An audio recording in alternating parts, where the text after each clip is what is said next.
Assalamualaikum warahmatullahi wabarakatuh. Puji syukur marilah kita panjatkan kehadirat Allah Subhanahu wa Ta'ala yang telah memberikan kesehatan kepada kita sehingga kita dapat berkumpul pada forum ini dalam keadaan sehat walafiat. Selanjutnya, salawat serta salam semoga tercurah limpahkan kepada junjungan kita semua, Habibana wa Nabiyana Muhammad Sallallahu Alaihi Wasallam. Semoga sampai kepada keluarganya, kepada para sahabatnya, dan kepada kita selaku umatnya hingga akhir zaman. Amin ya rabbal alamin. Sebelumnya yang saya hormati Bapak Dedi Nurjamil MPD, selaku dosen pengampu mata kuliah Filosofi Pendidikan Indonesia. Mohon izin memperkenalkan diri, nama saya Dinda Nursalsabila dengan NIM 24218690452010.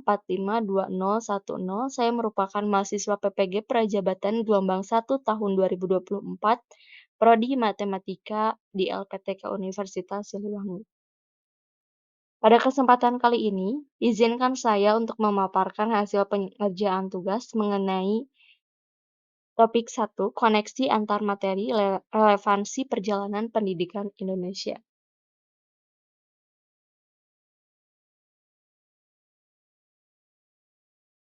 Pada bagian pertama, di sini saya memaparkan mengenai koneksi antar materi, yaitu dengan pembahasan relevansi perjalanan pendidikan nasional.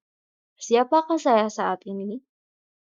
Hai, saya Dinda Nursalsabila. Saya merupakan seorang mahasiswi yang sedang menempuh program pendidikan profesi guru atau PPG Prajabatan gelombang 1 tahun 2024 di Universitas Siliwangi.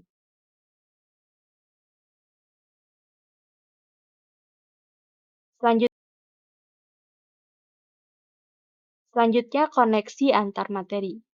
Mengapa memilih menjadi guru? Menjadi guru adalah komitmen jangka panjang yang saya pilih.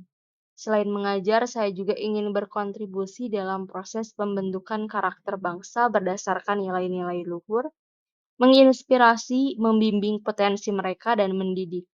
Dengan mengikuti mata kuliah Filosofi Pendidikan Indonesia ini, saya bisa lebih mengembangkan dan meningkatkan kemampuan dan menjadi landasan dalam proses pembelajaran yang akan dilakukan nanti.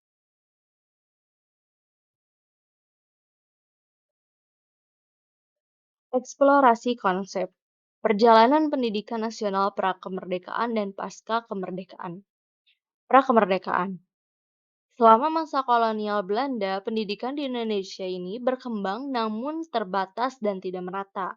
Sistem pendidikan yang diterapkan meliputi pendidikan dasar dan lanjutan dengan kurikulum yang berkaitan dengan kepentingan kolonial. Meski demikian, masyarakat pribumi mulai mendapatkan akses ke pendidikan termasuk mempelajari bahasa Belanda, pertanian, dan teknik. Namun akses dan kualitas pendidikan masih sangat terbatas, terutama bagi masyarakat pribumi. Eksplorasi konsep perjalanan pendidikan nasional pasca kemerdekaan dan pra-kemerdekaan. Pasca kemerdekaan. Setelah kemerdekaan Indonesia, terjadi perubahan signifikan dalam sistem pendidikan. Pada tahun 1947 dibentuk Panitia Penyelidik Pengajaran Republik Indonesia yang bertugas meninjau masalah pendidikan dan pengajaran dari tingkat taman kanak-kanak hingga perguruan tinggi. Sistem pendidikan diatur lebih lanjut melalui berbagai undang-undang termasuk Undang-Undang Republik Indonesia Nomor 20 Tahun 2003 tentang Sistem Pendidikan Nasional. Tujuan pendidikan diarahkan untuk mewujudkan suasana belajar dan proses pembelajaran agar peserta didik secara aktif mengembangkan potensi dirinya. Ruang kolaborasi. Pendidikan yang membelenggu dan tidak sesuai dengan kebutuhan dan atau karakteristik bangsa Indonesia. Kemudian, pendidikan yang dijalankan oleh kolonial Belanda nyatanya membelenggu para peserta didik dan tidak sesuai dengan pendidikan yang kurang mempertimbangkan nilai-nilai budaya lokal dan kebutuhan spesifik masyarakat. Misalnya pendekatan pendidikan yang berorientasi pada teori dan kurang memperhatikan aplikasi praktis dapat membatasi potensi siswa untuk berinovasi dan berpikir kritis.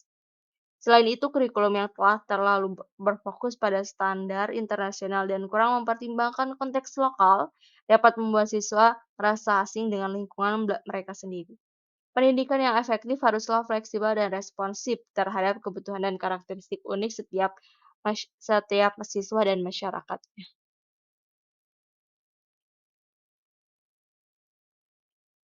Demonstrasi kontekstual.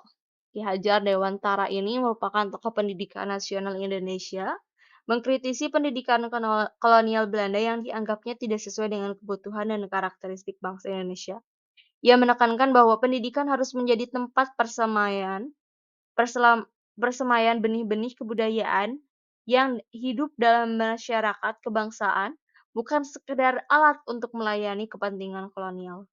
Ki Hajar Dewantara juga berpendapat bahwa kemerdekaan nusa dan bangsa yang bertujuan mengejar keselamatan dan kebahagiaan rakyat tidak akan tercapai hanya dengan politik tetapi juga harus melalui pendidikan yang membebaskan. Selanjutnya, elaborasi pemahaman, pendidikan yang menyenangkan dan memerdekakan. Pendidikan seharusnya adalah proses memerdekakan baik secara lahir maupun batin. Ia percaya bahwa pendidikan harus memberikan kesempatan bagi peserta didik untuk mengembangkan bakat dan minat mereka secara bebas tanpa adanya tekanan atau keterbatasan yang membatasi potensi mereka. Pendidikan juga dimaknai sebagai upaya untuk membebaskan anak didik dari ketidaktahuan serta sikap iri, dengki, dan egois. Pertama, ia menekankan pentingnya pendidikan berbasis karakter, yang menetapkan nilai-nilai karakter sebagai dasar pembentukan individu yang berkualitas. Kedua, implementasi konsepnya membantu dalam pengembangan keterampilan sosial siswa. Ketiga, ia mengajarkan tentang pentingnya memahami kodrat alam sebagai bagian dari pembentukan karakter yang seimbang yang meliputi aspek spiritual, sosial, fisik, intelektual, dan emosional. Keempat, ia mengedepankan 5 asa, yaitu asa kemerdekaan, kodrat alam, kebudayaan, kebangsaan, dan kemanusiaan.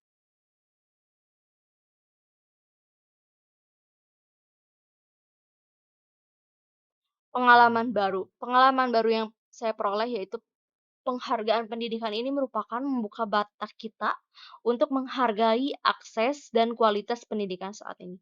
Kemudian pemahaman perubahan. Hal ini memberikan gambaran tentang evolusi sistem pendidikan sepanjang waktu. Kemudian inspirasi perubahan. Hal ini mendorong kita untuk berkontribusi dalam memperbaiki sistem pendidikan. Nilai-nilai lokal. Hal ini menekankan pentingnya mempertahankan dan mempromosikan nilai-nilai dan budaya lokal dalam pendidikan.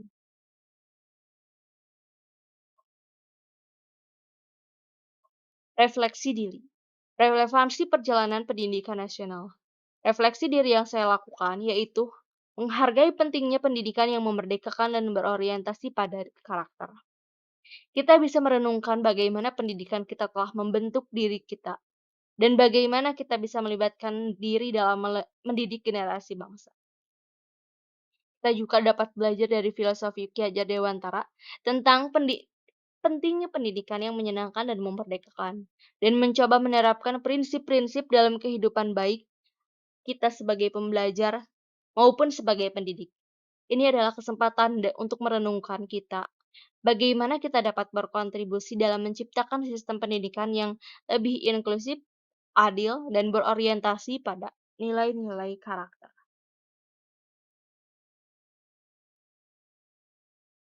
Sekian yang dapat saya sampaikan mengenai koneksi antar materi relevansi perjalanan pendidikan nasional Indonesia.